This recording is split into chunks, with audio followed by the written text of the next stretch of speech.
metodologia de pesquisa histórica baseada na fala das pessoas. Diferente das outras fontes históricas, ela não é encontrada pronta, como por exemplo os documentos. Ela tem que ser primeiramente construída pelo historiador para depois ela ser usada como fonte histórica. Essa fonte ela tem um diferencial, que é o fato dela nos permitir compreender os acontecimentos históricos pelas perspectivas das pessoas individualmente. Antigamente, por volta do século XIX, a história ela era contada unicamente na versão de quem estava em cima, de quem estava no topo, de quem tinha poder, de quem tinha vencido. E esse interesse dos historiadores, que surgiu lá pelo século XX, de ouvir a versão das minorias, das pessoas que estavam embaixo, trouxe a oportunidade de dar voz às pessoas que por muito tempo foram silenciadas no decorrer da história. Essa metodologia ela tem como ponto principal as entrevistas. E aí tem todo um passo a passo que é explicado pela autora para que essas entrevistas elas possam acontecer da melhor forma e que elas possam ser usadas como uma fonte histórica, de fato, uma fonte histórica confiável. E como que se dá esse passo a passo? Primeiro, o historiador ele vai ter que identificar um nicho, ele vai ter que decidir de forma específica aquilo que ele vai estar querendo pesquisar. Depois que ele tem esse tema escolhido, ele vai precisar estudar sobre esse tema para daí ele elaborar as perguntas que serão feitas nessa entrevista. A partir do momento que essas perguntas são elaboradas, o historiador ele vai ter que pensar num ambiente propício para fazer essas perguntas, para realizar essa entrevista. Por quê? Porque a pessoa a ser entrevistada ela vai ter que se sentir confortável, ela vai ter que sentir confiança no historiador para que ela possa contar a versão dela dos fatos. E não é porque a entrevista acaba, não é porque a entrevista é um sucesso que o trabalho do historiador ele terminou. Depois da entrevista, o historiador ele vai ter que ter todo um trabalho de transcrever o que foi conversado e ele vai ter que fazer isso da forma mais fiel possível ao que a pessoa falou.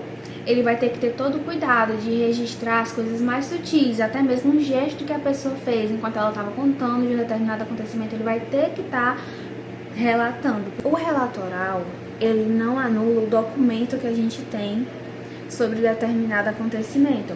Eles são um complemento, eles se juntam para a gente ter algo mais completo com relação à história. E o interessante é que o relato oral ele não tá lá para contar especificamente o que aconteceu, mas está lá para a gente ter uma noção da vivência daquela pessoa, dos sentimentos daquela pessoa. Tanto que o relato oral, ele conta com as lembranças de uma pessoa. E essas lembranças, elas não são 100%. A gente não lembra de uma coisa perfeitamente, a gente tem fragmentos de memória. E a gente vai reconstruindo aquilo no momento que a gente tenta contar aquela história.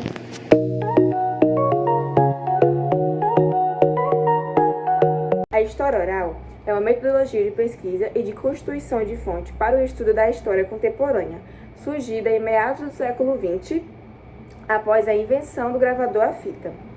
Ela consiste na realização de entrevistas gravadas com indivíduos que participaram ou testemunharam acontecimentos e conjunturas do passado e do presente. Tais entrevistas são produzidas no contexto de projetos de pesquisa, que determinam quantas e quais pessoas entrevistar, o que e como perguntar, bem como que destino será dado ao material produzido. Observa-se atualmente, não só na história, mas como em todos os campos de saber, a valorização da interdisciplinaridade.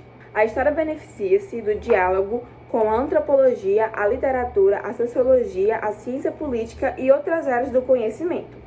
O fato de uma pesquisa de história oral ser interdisciplinar por excelência constitui mais um fator que favorece hoje sua aceitação por parte de historiadores e ciências sociais. Por fim, essa riqueza da história oral está evidentemente relacionada ao fato dela permitir o conhecimento de experiências e modos de vida de diferentes grupos sociais.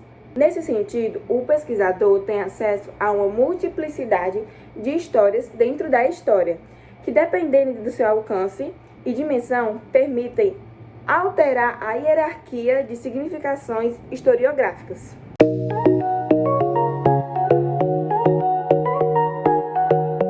Quando o historiador trabalha com fontes orais, ele busca sempre seguir algumas etapas.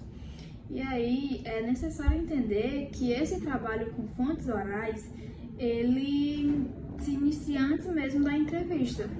Primeiramente, o historiador, ele analisa quem ele vai entrevistar e o porquê. E isso nós chamamos de produção da fonte. E aí, em seguida, é feito a entrevista, é gravada, ela é transcrita, ou seja, ela é passada para o papel, sempre mantendo o jeito de fala da pessoa entrevistada, até porque isso também faz parte da história. E em seguida vem a contextualização, que é quando o historiador ele tenta entender o momento histórico daquela fala, né? Ou seja, o que estava acontecendo naquela época, que época era aquela, quem era essa pessoa e qual o lugar dela na sociedade. Depois vem a análise crítica, que é comparar essa fala com outras fontes históricas, como jornais, documentos e fotos, e ver o que confirma, o que se contrasta e revelar novas perspectivas. Para finalizar, o historiador ele faz uma interpretação histórica, ou seja, ele busca compreender o que aquelas lembranças significam dentro de um contexto maior da história.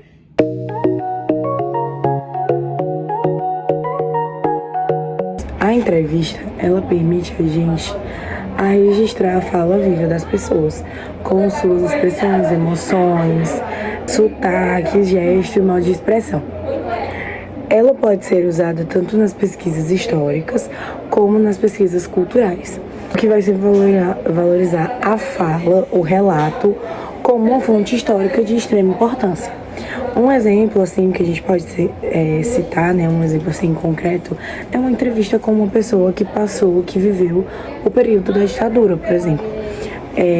Onde a gente pode fazer perguntas, caso ela tenha vivido a sua infância, sua adolescência no período da ditadura, tentar entender o que aconteceu naquela época e saber como bateu para essa pessoa e a família dela. Porque a gente sabe que na ditadura a gente perdeu várias pessoas foram torturadas. Então, assim, ter essa entrevista com uma pessoa mais velha, contando sobre um fato sobre algo que aconteceu no nosso país, que foi de extrema importância, né, que marcou a nossa história para sempre, é muito importante. É óbvio que hoje em dia várias pessoas já tiveram essa oportunidade de falar, de pedir justiça por mortes de outras pessoas, e acaba que isso mexe muito com o emocional também. E a entrevista, ela possibilita que a gente consiga ver essas pessoas por todas as facetas, não só a pessoa idosa de hoje em dia, mas a pessoa que passou por aquilo naquela época, sabe? Aquela pessoa que perdeu um irmão, uma prima, enfim, um pai, uma mãe. E a entrevista, ela possibilita que essas pessoas mostrem seus sentimentos, suas emoções, conte como foi a experiência delas. Então acaba sendo uma forma mais versátil de falar e de pesquisar sobre a nossa cultura e sobre a nossa história.